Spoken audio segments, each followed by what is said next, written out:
Bismillahirrahmanirrahim. Assalamu alaikum students. Today we will study about the therapeutic incompatibility. हमने इससे पहले इनकम्पैटिबिलिटीज़ के बारे में स्टडी किया, डिफरेंट टाइप्स की इनकम्पैटिबिलिटीज़ के बारे में हम पढ़ रहे हैं, जिसके अंदर हमने physical incompatibility and chemical incompatibility को कवर किया। अच्छा, थेराप्यूटिक इनकम्पैटिबिलिटी या जिसको हम कह रहे होते हैं क्लिनिकल इनकम्पैटिबिलिटी। क्लिनिकल इनकम्पैटिबिलिटी इसका अल्टरनेटिव नेम है, क्योंकि अमूमन ये इनकम्पैटिबिलिटी उस वक्त देखने में आती है जब क्लिनिकली अप्लाई की जा रही होती हैं pharmaceutical dosages forms. Clinical incompatibility या थेरेप्यूटिकल इनकम्पैटिबिलिटी अमूमन या तो ओवरडोज की सूरत में देखने में आ सकती है, अंडरडोज देखने की सूरत में आ सकती है, या इनकरेक्ट डोजेज आपको प्रिस्क्राइब कर दी गई, या फिर ऐसा हुआ कि एक मेडिसिन ने दूसरे मेडिसिन के इफ़ेक्ट को मुतासिर कर दिया, बहुत ज़्यादा बढ़ा दिया, या फिर एक मेडिसिन ने दूसरे मेडिसिन के इफ़ेक्ट को कम कर दिया, या फिर दवाई आपने वो इस्तेमाल कर ली जो कि आपको जो बीमारी थी वो बीमारी के लिए जो दवाई चाहिए थी या जो फार्माकोलॉजिकली तौर पे एक्टिव थी, उसकी जगह आपने ऐसी दवाई इस्तेमाल कर ली जो कि आपके इंडिकेशंस के हिसाब से नहीं थी, आपकी बीमारी के डायग्नोसिस के हिसाब से नहीं थी। इस तरह के सिचुएशंस अमूमन जब हम जाते हैं इलाज के लिए तो देखने में आ सकती हैं। बाज़ दफ़ा अनइंटेंशनली कोई मिस्टेक हो जाती है, बहुत ज़्यादा रश होता है पेशेंट्स का डॉक्टर के पास, वहाँ पे प्रिस्क्राइबिंग में प्रॉब्लम हो जाती है, या फिर जब आप किसी फार्मेसी पे जाते हैं प्रिस्क्रिप्शन लेने, वहाँ पर बहुत ज़्यादा क्राउड होने की वजह से या बहुत जल्दी में काम करने की वजह से फार्मासिस्ट एक की जगह दूसरी मेडिसिन दे देता है उसी से मिलते जुलते नाम की।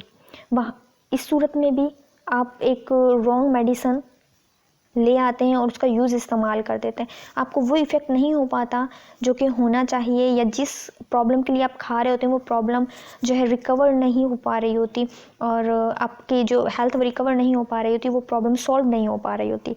इस तरह की सिचुएशन को या इस तरह के एरर्स की वजह से जो इनकम्पैटिबिलिटी आ रही है उसको हम थेराप्यूटिक इनकम्पैटिबिलिटी या फिर क्लिनिकल इनकम्पैटिबिलिटी में ले रहे हैं, क्योंकि प्रोडक्ट सही है, प्रोडक्ट बनी सही है, उसमें कोई फिज़िकल इनकम्पैटिबिलिटी नहीं है, कोई केमिकल इनकम्पैटिबिलिटी नहीं है, बनने के दौरान भी कोई प्रॉब्लम नहीं आई, स्टोरेज के दौरान भी कोई प्रॉब्लम नहीं आई, लेकिन जब आपने उसे यूज़ किया, यूज़ करने का तरीका गलत है, या यूज़ जब आप कर रहे हैं आपको पता नहीं चल रहा, आप एक गलत प्रोडक्ट इस्तेमाल कर रहे हो, या फिर आपका भी कसूर नहीं है, आपको प्रिस्क्राइब्ड ही सही नहीं किया गया, उसकी डोज सही नहीं दी जा रही, या फिर उसका डोजेज फॉर्म सही नहीं दिया जा रहा, या एक मेडिसिन को आप दूसरे मेडिसिन के साथ इस्तेमाल कर रहे हो और वो इस्तेमाल एक दूसरे के वो दो मेडिसिन एक दूसरे के साथ इंटरैक्ट कर रही हैं, ड्रग इंटरैक्शन हो रहा है, और वो एक दूसरे के इफ़ेक्ट को या तो बहुत ज़्यादा बढ़ा रही हैं या बहुत ज़्यादा कम कर रही हैं,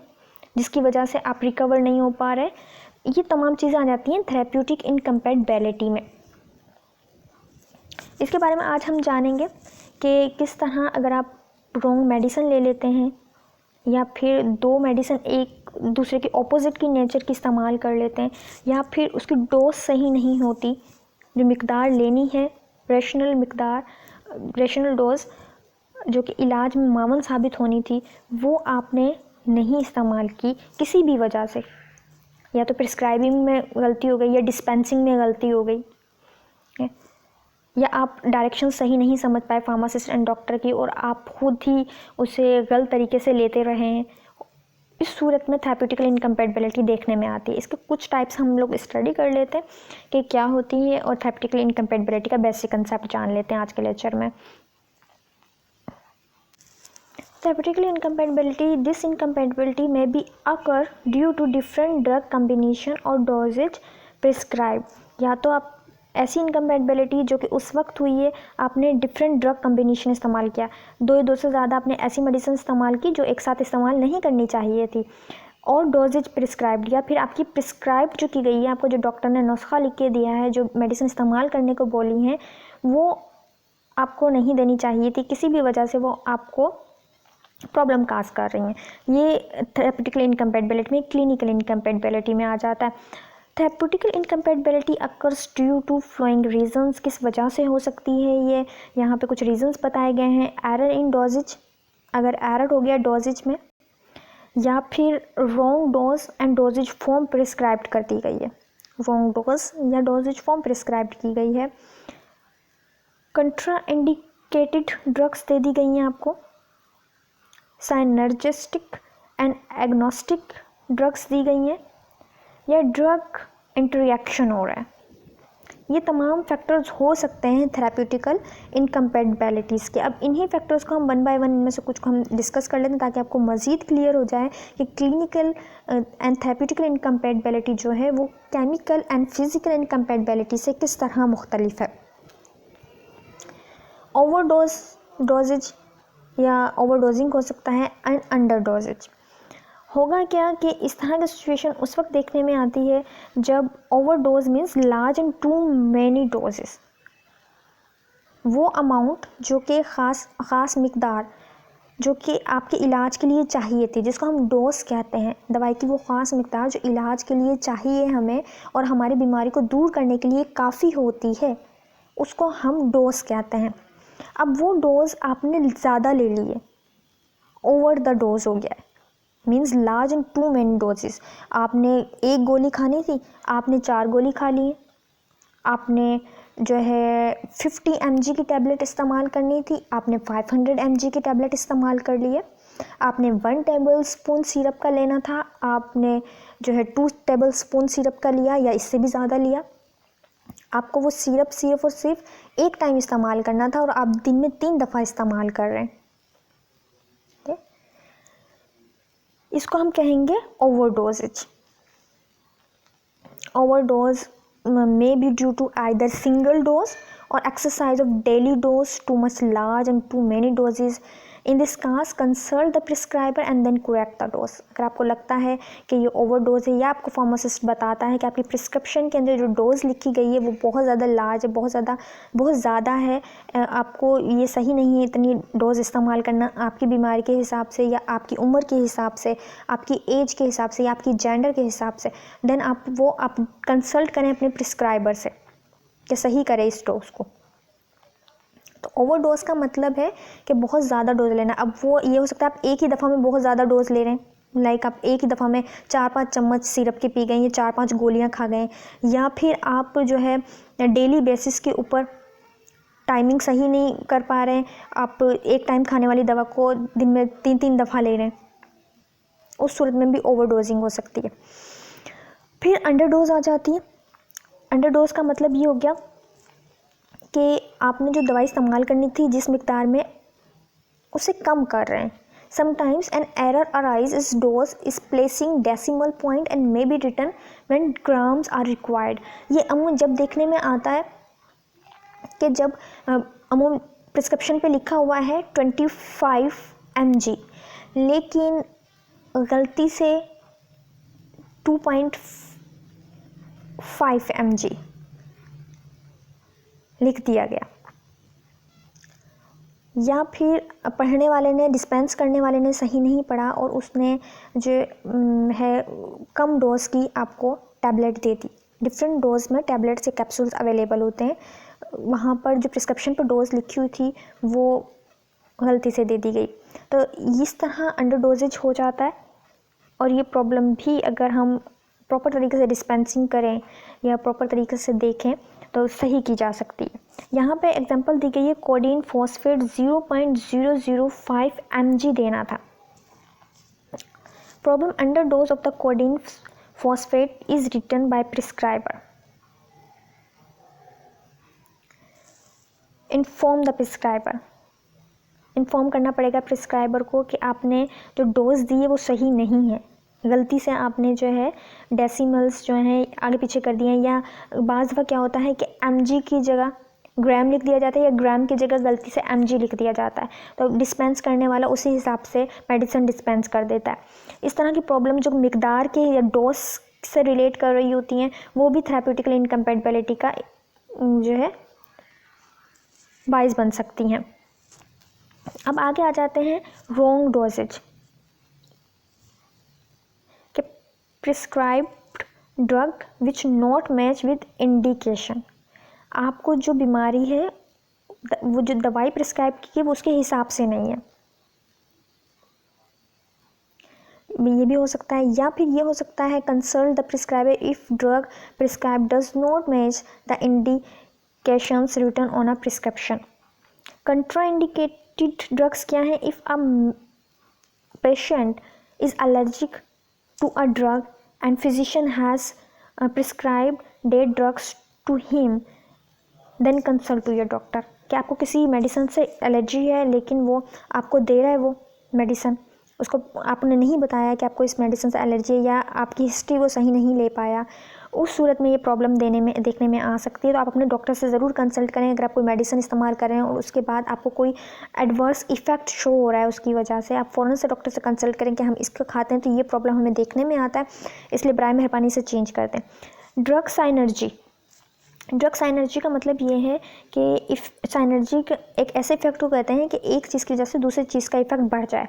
तो यहाँ पे ड्रग साइनर्जी है, तो इसमें ड्रग की वजह से ये काम हो रहा है। Drugs taken together produce greater effects than the sum of an individual. Sum of individual के ड्रग दो मेडिसिन एक साथ इस्तेमाल किए जिसकी वजह से जो टोटल इफेक्ट था वो बहुत ज़्यादा इंक्रीज़ हो गया। आपने दो मेडिसिन ऐसे इस्तेमाल कर ली, आप हाइपरटेंशन के मरीज़ हैं, आप एंटी हाइपरटेंसिव ले रहे हैं, ब्लड ऐसी जो कि आपके ब्लड प्रेशर को कम कर दे, और आपने दो मेडिसिन ऐसी ले ली हैं जो कि दोनों ही ब्लड प्रेशर कम करने का बाइस बन रही हैं। अब दोनों जब अपना इफेक्ट दिखाएंगे तो आपका ब्लड प्रेशर जो नॉर्मल होने की वजह से नॉर्मल होने की बजाय कम हो जाएगा। इसी तरह अगर आप शुगर के पेशेंट हैं और आप कोई भी जो है ऐसा मेडिसिन इस्तेमाल करें कि आपका शुगर लेवल नॉर्मल रहे, आप दो मेडिसिन एक साथ इस्तेमाल करें, दोनों ही आपके शुगर लेवल को कम करने का काम कर रही हैं, तो होगा क्या, आप हाइपोग्लाइसीमिया की तरफ चले जाएंगे, आपके नॉर्मल से भी कम हो जाएगा शुगर। ये भी ख़तरनाक है। तो जब दो ड्रग्स एक साथ काम करके एक दूसरे के इफेक्ट को बढ़ा दें, वो भी थेरेप्यूटिकल इनकम्पैटिबिलिटी का बाइस बन सकती हैं। इसी तरह ड्रग एंटागोनिज्म का क्या मतलब है? जब वो एक दूसरे के ऑपोजिट काम करें और एक दूसरे के इफेक्ट को कम करने की कोशिश करें। एन इंटरएक्शन बिटवीन टू और more drugs in which one drug block and adverse the effect of another drug. एक ड्रग जो है एक मेडिसिन या तो ब्लॉक कर रही है इफेक्ट को, उस दूसरी ड्रग के इफेक्ट को होने नहीं दे रही, या फिर उस इफेक्ट को रिवर्स कर रही है, दूसरी ड्रग के जो इफेक्ट है उसको मुतासिर कर रही है। इसको हम कहेंगे ड्रग एंटागोनिज्म। बाज़ दफ़ा दो मेडिसिन प्रिस्क्रिप्शन में इस तरह की आ जाती हैं कि एक मेडिसिन दूसरे मेडिसिन के इफेक्ट को मुतासिर करती है और आपका इलाज सही नहीं हो पाता। इसको भी हम थेरेप्यूटिकल इनकम्पैटिबिलिटी में लेंगे। तो आप कंसल्ट करें अपने डॉक्टर से, या फार्मासिस्ट अगर आपको बता रहा है कि इस मेडिसिन को चेंज होना चाहिए, तो देन आप अपने फिजिशियन से कंसल्ट करें कि इसको चेंज कर दे, अकॉर्डिंग टू माई जो प्रॉब्लम है उसके हिसाब से दी जाए। ये तमाम चीज़ें हैं जो कि देखने में आती हैं थेरेप्यूटिकल इनकम्पैटिबिलिटी में। ये कुछ सिंपल एग्जांपल्स थी जो कि मैंने टाइप्स थी जो मैंने आपको बताई। इसमें आ जाता है overdose, underdose, incorrect doses, contraindicated drugs, drug synergy and drug antagonism. Overdose में जैसा मैंने आपको बताया ये डिफरेंट टाइप्स से रिलेट करते हुए कि ओवरडोज के अंदर अमूमन क्या है, जब आप जो आपको एक ख़ास मकदार लेनी है, नॉर्मल जो डोज है उससे ज़्यादा आप ले रहे हो, डेली बेसिस पे ले रहे हो, या आपने सिंगल डोज जब ली है उसी वक्त आपने बहुत ज़्यादा ले ली है, अमाउंट आप बहुत ज़्यादा ले रहे हैं, आप जो मकदार है दवाई की वो बहुत ज़्यादा ले रहे हैं, उस वक्त ओवरडोज देखने में आता है, ओवरडोजेज देखने में आता है। ये अंडरडोजेज में क्या है, जब आप जो आपको ख़ास मकदार चाहिए इलाज के लिए उससे कम ले रहे हो। बाज़ दफ़ा ये क्या होता है, डेसिमल्स की वजह से गलती हो जाती है कि पॉइंट्स सही तरीके से हम समझ नहीं पाते डिस्पेंसिंग के दौरान, या फिर mg एंड मिलीग्राम्स या ग्राम का प्रॉब्लम आ जाता है। मिलीग्राम कम होता है ग्राम की निस्बत, लेकिन जल्दी में अगर फिजिशियन ग्राम लिख गया है तो इसका मतलब है उसने ज़्यादा डोज दे दी है, लेकिन अगर मिलीग्राम लिख गया है और वो देनी ग्राम में थी देन वो उसने कम डोज आपको दी है। इस तरह प्रॉब्लम्स देखने में आता है। प्रिस्क्रिप्शन बेस्ड हैं ये, प्रिस्क्रिप्शन बेस्ड एरर्स हो जाती हैं जिसमें लिखते हुए प्रॉब्लम हो गई है किसी भी चीज़ की। देन फिर कंट्राइंडिकेटेड ड्रग्स हो जाती हैं। कंट्राइंडिकेटेड ड्रग्स मीन कि अगर पेशेंट को कोई एलर्जी है या उस पेशेंट को वो दवाई नहीं प्रिस्क्राइब करनी चाहिए थी किसी भी रीज़न की वजह से, लेकिन वो प्रिस्क्राइब कर दी गई और वो प्रॉब्लम का बायस बन रही है बाद के अंदर। जब पेशेंट यूज़ करता है तो उसे और ज़्यादा कुछ एडवर्स इफ़ेक्ट फील होते हैं उसको खाने के बाद। उस सूरत में भी आप अपने फिजिशियन से कंसल्ट करें कि चेंज दिस मेडिकेशंस लाइक आपकी बुक में एग्जांपल दी गई है, morphine, barbiturate are dangerous in asthma. Asthma का पेशेंट था लेकिन उसे ये तमाम मेडिसिन्स दे दी गई, जिसकी वजह से क्या हुआ कि कुछ एडवर्स इफ़ेक्ट प्रोड्यूस होने लगे। इसी तरह कुछ एलर्जिक रिएक्शंस होते हैं बाज़ पेशेंट्स को, उस वक्त वो दवाई दे दी गई तो ये कंट्राइंडिकेशंस में आ गई। फिर साइनर्जिस्टिक में इफ़ेक्ट में देखने में आता है कि जो आप चीज़ इस्तेमाल कर रहे हैं, दो अगर मेडिसिन एक साथ एक प्रिस्क्रिप्शन में मौजूद हैं और आप एक साथ इस्तेमाल कर रहे हो तो एक मेडिसिन दूसरे मेडिसिन के इफ़ेक्ट को बढ़ा दे। बाज़ दफ़ा ये अमल आपके फेवर में भी होता है। बाज़ दवाइयाँ दी ही इसलिए जाती हैं कि दूसरी दवाइयों के इफ़ेक्ट को बढ़ा दें, वो उस वक्त फेवर में हो रहा है तो इट्स मीन इट्स गुड। लेकिन अगर वो आपके इलाज के लिए मावन साबित नहीं हो रहा, देन इट इज़ थेरेप्यूटिकल इनकम्पैटिबिलिटी। बाज़ मेडिसिन की कम्बिनेशंस हमारे फेवर में होते हैं, हमारे लिए डिज़ायरेबल होते हैं, लेकिन अगर ये अनडिज़ायरेबल इफ़ेक्ट है और हमें प्रॉब्लम का बायस बन रहा है, then this is come in therapeutic incompatibility. इसी तरह जो है ड्रग एंटागोनिस्टिक इफ़ेक्ट्स भी शो कर सकती हैं, एक दूसरे के इफ़ेक्ट को ख़त्म भी कर सकती हैं या कम भी कर सकती हैं, ब्लॉक कर सकती हैं, स्लो कर सकती हैं। उस सूरत में भी ये थेरेप्यूटिकल इनकम्पैटिबिलिटी में आ जाता है, क्योंकि हम जो हम क्लिनिकल प्रोसेस या इलाज के दौरान हमारी प्रोडक्ट सही है, हमारा जो दवाई इस्तेमाल कर रहे हैं वो सही है, हमारी मेडिसिन हमारी बिल्कुल सही है, उसके ना तो केमिकल कंपोजिशन में कोई प्रॉब्लम है, ना ही वो फिज़िकली कोई प्रॉब्लम उसमें नज़र आ रही है। तो फिज़िकल एंड केमिकल इनकम्पैटिबिलिटी नहीं है, लेकिन ड्यूरिंग प्रिस्क्राइबिंग ये प्रॉब्लम आ गया या ड्यूरिंग डिस्पेंसिंग ये प्रॉब्लम आ गया, या जब पेशेंट इस्तेमाल कर रहा है तो वो सही इस्तेमाल नहीं कर पा रहा है, उस वजह से आपके इलाज में जो है प्रॉब्लम आ रही है, हम उसी को थेरेप्यूटिकल इनकम्पैटिबिलिटी कहते हैं। अब वो अगर एक मेडिसिन दूसरे मेडिसिन के इफ़ेक्ट को ब्लॉक कर देती है, उस वजह से प्रॉब्लम आ रहा है, देन ये थेरेप्यूटिकल इनकम्पैटिबिलिटी में आ जाएगा। अगर एक मेडिसिन दूसरे मेडिसिन के इफ़ेक्ट को बहुत ज़्यादा बढ़ा रही है और वो आपके लिए नुकसानदेह साबित हो रहा है, then it is come into a therapeutic incompatibility. अगर जो मेडिकेशन आप इस्तेमाल कर रहे हैं वो अकॉर्डिंग टू यूर डायग्नोसिस नहीं है, डिजीज़ डायग्नोसिस नहीं है, then this is come into therapeutic incompatibility. अगर आप एक ऐसी दवा इस्तेमाल कर रहे हैं जिसकी डोज बहुत ज़्यादा आप ले रहे हैं नॉर्मल डोज से हटकर, वो आपके लिए नुकसान का बायस बन सकती है, तो हम इसको भी थेरेप्यूटिकल इनकम्पैटिबिलिटी में डाल देते हैं। अगर आप एक दवाई इस्तेमाल कर रहे हैं नॉर्मल डोज से कम, तो वो आपकी बॉडी में जाके कोई इफ़ेक्ट नहीं देगी, आप उसे इस्तेमाल करते रहोगे, कोई फ़ायदा नहीं है। वो इलाज हम चाह रहे हैं इस टाइमिंग में हो, वो नहीं हो पाएगा, तो हम इसको भी थेरेप्यूटिकल इनकम्पैटिबिलिटी में ले लेते हैं।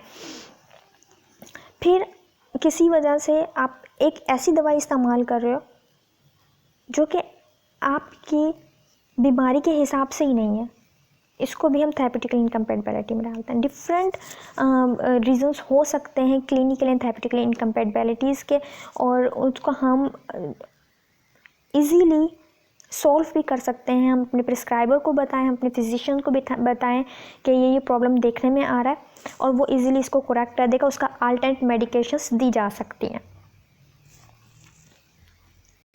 वो रॉन्ग डोज भी सही कर देगा। अगर आप किसी ख़ास मेडिसिन से आपको एलर्जिक रिएक्शन शो हो रहे हैं या आपको पहले से कोई बीमारी मौजूद है और उसमें आप वो ले रहे हैं तो उस बीमारी में कोई बहुत ज़्यादा सीवियरिटी देखने में आ रही है, वो भी अल्टरनेट मौजूद होता है मेडिकेशंस का, वो ठीक की जा सकती है। प्रिस्क्रिप्शन बेस्ड हैं, प्रिस्क्रिप्शन एरर बेस्ड हैं कि प्रिस्क्रिप्शन में राइटिंग के दौरान कोई गलती की कर दी गई है तो फिजिशियन से आप कांटेक्ट करें, उससे सही करवाएं। अगर फार्मासिस्ट आपको बताता है कि यहाँ पे डोज सही नहीं लिखी हुई, यहाँ पे यूनिट सही नहीं लिखा हुआ, या जो इंस्ट्रक्शंस दी गई हैं वो उसके हिसाब से दी जाएगी तो कोई और प्रॉब्लम हो सकता है। उन तमाम चीज़ों को हम ओवरकम कर सकते हैं अगर हमारे पास इसके बारे में नॉलेज हो, थेरेप्यूटिकल इनकम्पैटिबिलिटी के बारे में नॉलेज हो, ड्रग इंटरेक्शन के बारे में, ड्रग एडवर्स इफ़ेक्ट्स के बारे में अगर हमें नॉलेज हो। इंशाल्लाह वो फार्माकोलॉजीज़ में के सब्जेक्ट में नेक्स्ट ईयर उसकी डिटेल आप पढ़ोगे कि ड्रग इंटरेक्शन क्या होता है, ड्रग एडवर्स इफ़ेक्ट्स क्या होते हैं, साइड इफ़ेक्ट्स क्या होते हैं, कंट्राइंडिकेशंस क्या होती हैं। वो आप जैसे जैसे आप फार्मेसी के इस कोर्स के अंदर आगे सब्जेक्ट्स को पढ़ते जाएंगे तो ये तमाम चीज़ें आपको क्लियर होती जाएंगी। आज के लिए इतना ही है कि आप थेरेप्यूटिकल इनकम्पैटिबिलिटी को समझें कि किस वजह से अनडिज़ायरेबल इफ़ेक्ट प्रोड्यूस हो रहा है।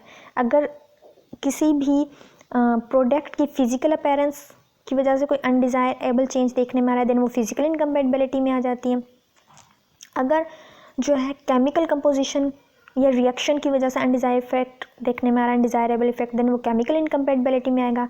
अगर क्लिनिकल पॉइंट ऑफ व्यू से, प्रिस्क्राइबिंग पॉइंट ऑफ व्यू से अनडिजायरेबल इफेक्ट देखने में आया है, देन वो थेरेप्यूटिकल इनकम्पेटिबिलिटी में आएगा।